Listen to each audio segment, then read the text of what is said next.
Bismillahirrahmanirrahim. Assalamualaikum warahmatullahi wabarakatuh. Salam sejiwa. Saya, Pakar Psikiatri di Jiwa Dr. Hazli Zakaria. Minggu lepas, tetamu lelaki pertama jiwa Encik Safiq. Hebat cabaran OCD beliau. Tetamu jiwa minggu ini membuktikan sekali lagi penyakit mental tidak pernah diskriminasi. Murung dan anxiety boleh juga dialami oleh insan bernama lelaki. Walau kuat atau gagah seseorang itu, COVID-19 tetap datang menjangkiti. Begitu juga penyakit anxiety. Tetamu kita akan berkongsi pengalaman sebagai pejuang kecelaruan, panik dan agorafobia. InsyaAllah dalam masa 30 minit ini, kita selami perjalanan mereka, kita jiwai semangat juang mereka. Kenalkan, klien keempat saya di Jiwa menerusi episod anxiety, cemas, bikin lemas.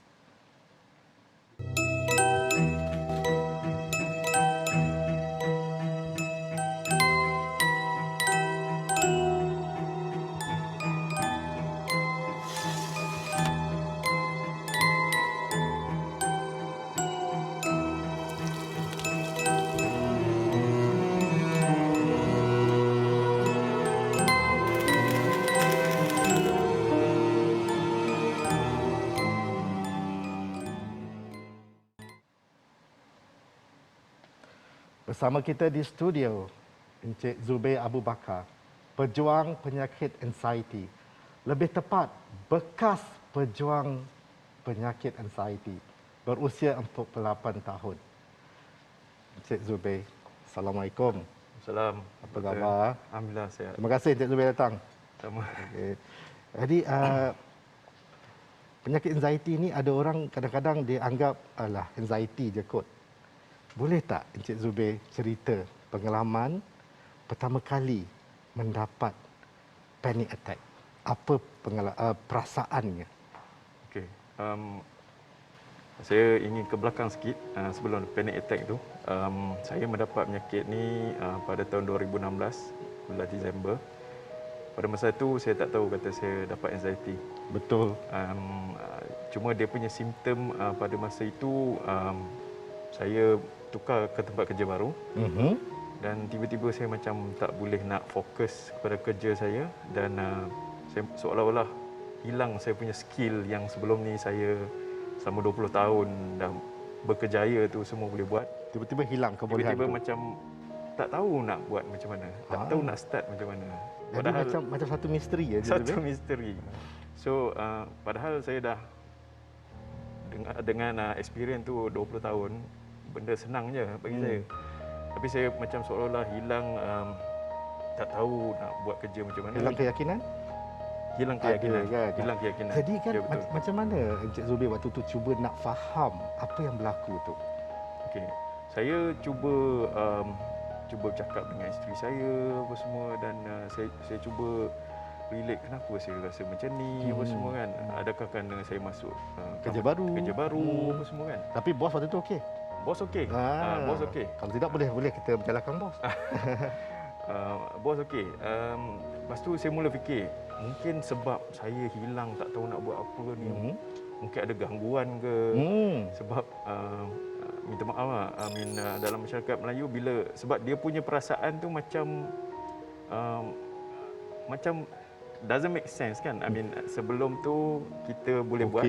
Tiba-tiba tak boleh buat. Jadi berapa lama yang pengalaman yang tak selesa macam cuba nak faham ni sebelum dapat serangan panik yang pertama tu? Berapa lama tu?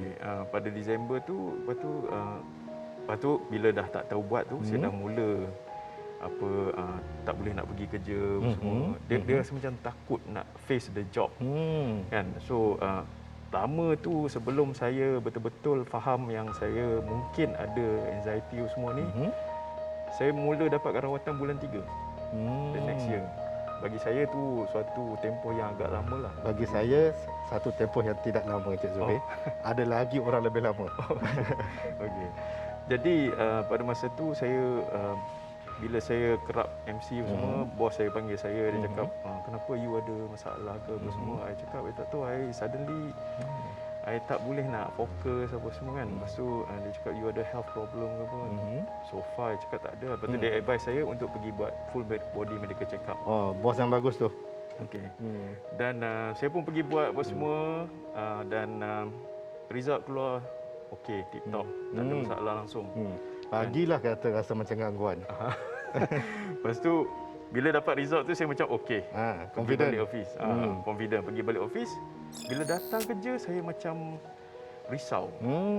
Macam mana nak buat ni? Nak Risau tanya tu, siapa? cuba cerita sikit risau tu macam mana tu? Okey, saya macam bila dapat email setentas saya macam macam mana nak organize ni? Macam mana nak contact siapa, nak organize. Padahal contact je lah orang yang hantar email tu untuk Yang dia buat kita rasa kurang pandai. Ya, betul. Rasa macam saya sebenarnya sepatutnya tahu macam mana nak buat. Tapi saya tak perasan pun dalam keadaan tu saya macam tak sedar. Bukan tak sedar lah, macam saya tak realise bahawa sebenarnya saya boleh buat. Take one step back, organize properly. Tapi dia bercelaru. Selepas dah keluar daripada tu baru nampak baru Waktu nampak. tu memang tak. Actually selepas dah makan ubat apa semua baru bila saya reflect balik, okay, this is anxiety. Okey, anxiety. Okey. Tapi kita patah balik pada tadi kan? Ya. Saya nak minta Encik Zubair ceritakan pengalaman panic attack tu supaya penonton di luar sana dapat merasai betapa terganggunya. Ya. Pada sebelum saya kena panic attack tu saya cuma dengar berita lah mengenai panic attack dan pada masa tu saya memang sudah mendapatkan rawatan ubat-ubatan daripada seorang psikiatris dan dia berlaku actually that morning dia berlaku tengah hari pukul 12 macam tu, tapi that morning saya sebab dengan keadaan tak boleh bekerja, saya ambil cuti lama apa semua, tak ada unpaid leave apa semua dan saya tak boleh bekerja. So morning tu saya perasan saya ada stres lah, fikir macam-macam macam mana ni aku tak kerja, my wife is a homemaker apa semua kan. So tapi lepas tu saya tak fikir dah dan dia tak jadi pada waktu saya tengah fikir tu. Betul. Pukul 12 tengah hari saya duduk kat meja makan, tiba-tiba saya berpeluh dan menggeletar. Berpeluh dan menggeletar, doktor. Dan pada masa tu saya rasa lapar. Saya ingat sebab apa hypo ke apa kan. Dan saya makan roti. Roti gardenia tu. Saya makan tak berhenti, doktor. Lepas tu saya tengok pun macam pelik. Kenapa ni apa semua? Saya cakap I think ni panic attack kot. Saya cakap, berpeluh, doktor, daripada dahi dia turun. Berpeluh tangan, kaki semua kan. Palm semua berpeluh. Chest tak payah cerita lah. Memang dia berdebar dan pernafasan? Pernafasan? Susah nak bernafas dan saya macam sesak nafas. Cuba nak tarik nafas dan saya cakap saya nak pergi baring. Saya pergi baring.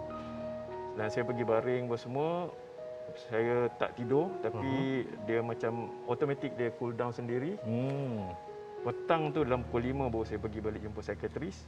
And at that 5 PM, blood pressure saya still tinggi. Saya tak pernah ada masalah blood pressure. Ada tak waktu yang datang waktu tu, apa dalam fikiran Encik Zubair? Takut tak dapat penyakit yang bahaya? Ya. Ada terfikir? Saya terfikir, aku kena jantung ke ni? Saya kena penyakit jantung ke apa ni? Sebab dia punya simptom macam saya baca, dahi berpeluh, tangan berpeluh, lepas tu ni apa semua.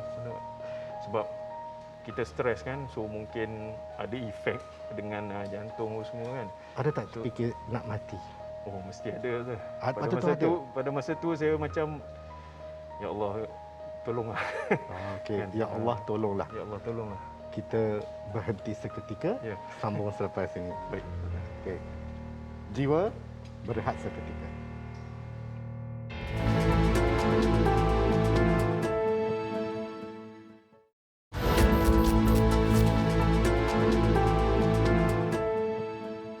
Alhamdulillah, kita kembali ke dalam jiwa.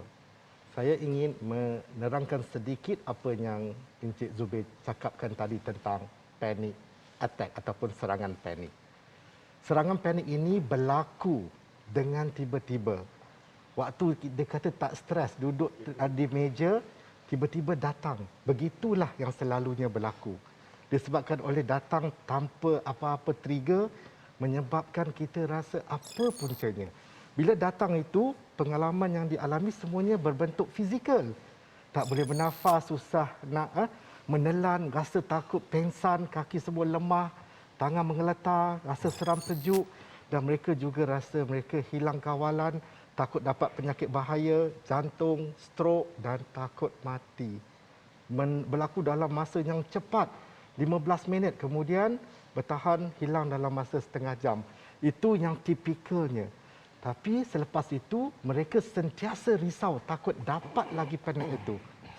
Sekali panic attack datang, sudah berubah keyakinan mereka bagaimana untuk terus hidup kerana bila-bila serangan panik datang mengganggu. Jadi, Zubair memang satu yang amat terkesan waktu itu. Ya. Yeah.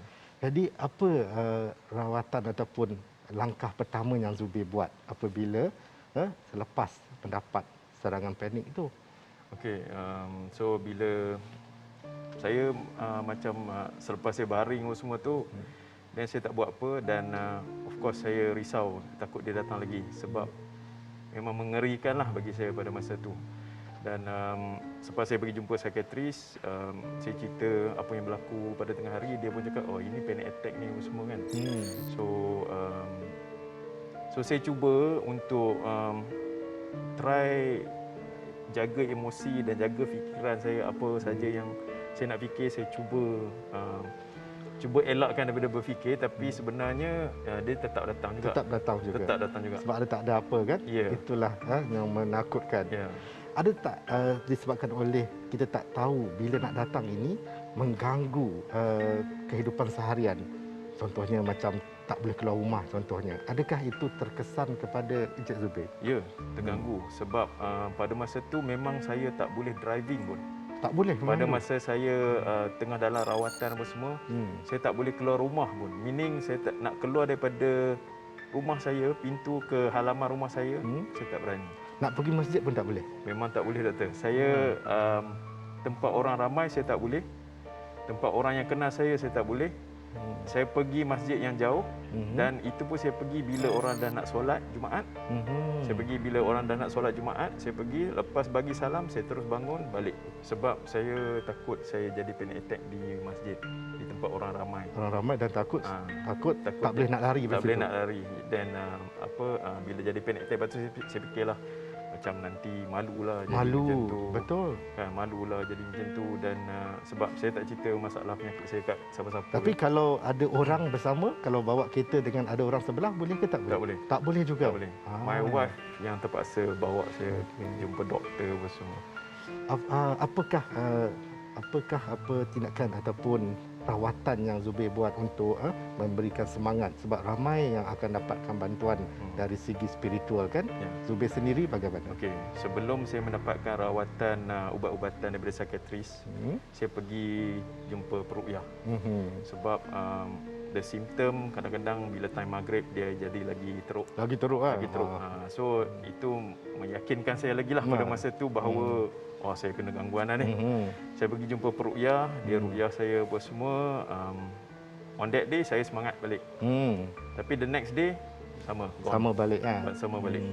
Dan at the end saya macam saya cakap wife saya cakap kita dah cuba almost everything. Saya dah cuba macam-macam, try buat distraction macam-macam. So at the end saya cakap sebab ini berlaku sebelum saya, pada malam saya berdoa kepada Allah Subhanahu Wa Taala minta tunjuk jalan keluar. Tunjuk jalan keluar. Sebab penyakit ni saya rasa macam dia buat saya boleh tewas lah. Tewas in a meaning, in a sense that maybe saya buat benda-benda yang buruk kepada diri saya dan boleh menyebabkan saya kehilangan nyawa lah. Sebab pada masa tu saya rasa macam saya macam dah tak boleh nak move on. Terlalu sukar. Macam tak ada harapan. Macam tak ada harapan sebab nak bekerja tak boleh, nak buat benda yang saya suka tak boleh, nak pergi jumpa kawan-kawan pun saya tak boleh. Saya macam secluded dalam dunia saya dan saya hanya boleh duduk dengan anak isteri, itu pun because dia orang very supportive. So macam seolah-olah kawan-kawan saya yang rapat dengan saya pun saya macam distance, mengelakkan. saya tak percaya. Jadi satu-satunya yang membuatkan Encik Zubir berada masa lagi cuba kumpul kekuatan adalah isteri dan anak-anak. Ya, betul. Sebab banyak kali Encik Zubir sebut isteri. Ya. Banyak kali. Apakah peranan isteri dalam proses penyembuhan ini untuk Encik Zubir? InsyaAllah dia seorang yang sangat penyabar. Sebab pada semasa saya menjalani sakit ni, saya bukannya seorang yang lemah lembut apa semua.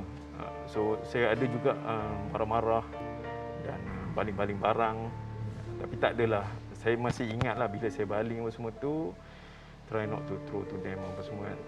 Bukan saya baling tu sebab marahkan dia orang, tapi saya macam why? Kenapa saya tak boleh? Kenapa benda ini berlaku? Kenapa saya tak boleh lalui benda ni? Sedangkan saya tahu Tuhan kata ujian aku bagi untuk engkau dan engkau mampu. Tapi kenapa saya rasa saya tak mampu? Tak mampu. Dan Encik Zubir bukan calang-calang orang. Ya. Dari segi ilmu agamanya, Ya, dari betul. segi kekuatan Betul. spiritualnya. Betul. Encik Zubir pernah tak menyalahkan takdir atas apa yang berlaku? Pernah tak sesekali datang fikiran itu? Okey, dia ada satu peristiwa lah. Semasa saya sakit tu kan, saya cuba untuk tidak menyalahkan takdir. Tapi ada something happen yang tiba-tiba out of nowhere saya marah kepada anak saya. Marah, sangat-sangat marah. For nothing lah bagi saya masa tu. Dan saya terkeluar cakap sebab tak tahan. Saya cakap, Ya Allah, kenapa ni?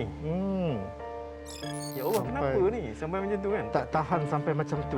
Tapi pada masa tu juga saya sedar, Astaghfirullahaladzim. Aku minta ampun ya. So, Sebab itu yang ada sebab kekuatan. ya. Dia punya foundation dah kuat tu, Cik Ya. Zubir. Ya.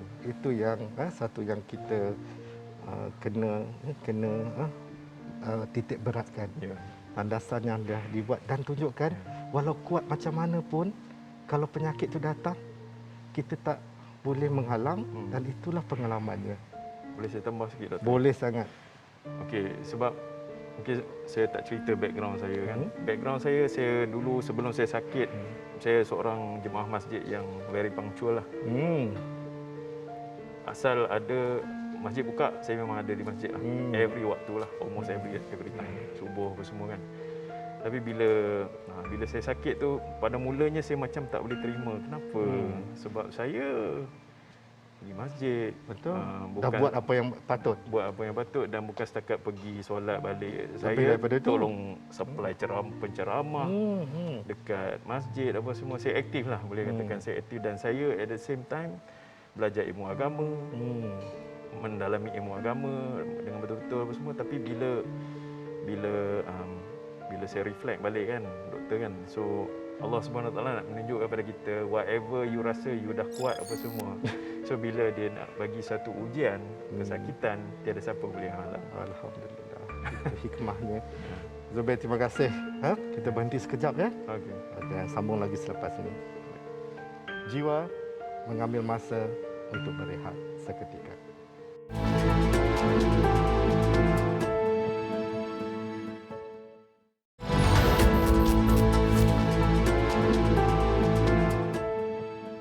Jiwa kembali. Apa yang kita dapat belajar daripada perkongsian Encik Zubir? Kita kena mencari segala cara, usaha apa saja dari aspek biologi, medical, dari aspek rohani, dari aspek sosial, apa saja perlu dibuat. Tetapi kita selalu mahu tahu yang mana dahulu. Perlu berjumpa ustaz kah? Perlu berjumpa doktor kah? Atau berdiam diri melakukan exercise? Jawapannya, semuanya perlu dilakukan pada masa sama untuk pemeriksaan. Pastikan pemeriksaan untuk semua, jumpa ustaz, jumpa doktor. Tapi langkah seterusnya itu mengikut keperluan pada masa itu. Zubir, apa pandangan Zubir? Yang mana dahulu, yang mana yang kita kemudiankan? Baik. Daripada saya banyak fikirlah daripada saya tengok perjalanan saya daripada 2016 sampai sekarang, macam mana saya lalui sehingga saya free from medication apa semua, dan alhamdulillah hari ini saya sihat. Alhamdulillah. Dan apa yang saya lalui, dan saya ingin berkongsi, bukan sekadar bagi saya ini adalah suatu yang mutamat bagi diri saya, bukan based on saya punya experience apa semua. So dalam mencari rawatan, saya nasihatkan apabila kita sudah mula merasakan seperti tak boleh nak bekerja apa semua, pergi jumpa doktor dahulu. Kerana sebab saya faham di luar sana Ini nasihat daripada seorang ustaz ni. pergi jumpa doktor dahulu. Sebab dari segi pengalaman saya banyak buang masa lah bagi saya. Tapi itu mungkin Allah SWT Perjalanan nak tunjukkan sendiri. bahawa okay, this is the right treatment for you. Kan? Tapi aku bagi engkau lalui semua ni supaya engkau boleh cerita balik kepada orang. So, pergi jumpa doktor dahulu, biar dia orang diagnose anything. Selepas tu you nak continue dengan ruqyah ke apa semua boleh, tapi ubat tolong makan religiously. Tolong makan sebab Cantik ayat tu. sebab ubat dia membantu, sangat membantu, especially untuk tidur. Okey, especially untuk tidur. Tapi bukan ubat tidur kan? Bukan ubat tidur. Especially untuk bagi kita boleh tidur, relaxkan otak kita apa semua. Saya ingin petik something yang saya dengar daripada Syekh Hamzah Yusof lah berkenaan dengan tidur ni. Kenapa dia very important? Sebab dia nukil pun daripada Imam Al-Ghazali, seorang imam yang saya amat kagumi. Imam Ghazali berkata bahawa apabila kita tidur, kita punya rohani dia berasal daripada alam gaib, alam yang lain. Dia bukan duduk di dunia ni apa semua. So dia perlukan kembali kepada alam tu. Jadi tidur tu membawa kita kepada alam mimpi apa semua kan. So dia perlu masa untuk dia macam reset balik diri dia. So tidur is very important sebab bila ada anxiety ni, tidur memang terganggu sangat-sangat. Paling awal hilang. Ya. Dan itulah punca segala permasalahan. Betul. Wah, Zubair, terima kasih atas perkongsian. Inilah buktinya pejuang-pejuang ini hebat-hebat semuanya. Ya, bukannya kita bayangkan mereka yang diuji dengan penyakit mental ini orang yang kelas bawah-bawahan. Semuanya kelas kayangan. Terima kasih Encik Zubair. Harapnya jelas untuk kita ya, penyakit anxiety bukan penyakit biasa-biasa. Rumusan saya untuk minggu ini, apabila panik datang menyerang seperti nyawa hendak terbang, bunuh diri jangan dikeji, sila dengari. Dan yang terakhir dari saya, yakin pada yang satu, pasti dibantu. Saya, Dr. Hazli, pakar jiwa anda, pakar psikiatri di jiwa, si peninggalan. Terima kasih dan jangan lupa untuk bersama kami di Clubhouse TV Al-Hijrah selepas ini. Sekali lagi, terima kasih. Hingga jumpa lagi. Assalamualaikum warahmatullahi wabarakatuh. Jiwa kurniaan yang Maha Esa, tak siapa yang mengerti isi hati lu.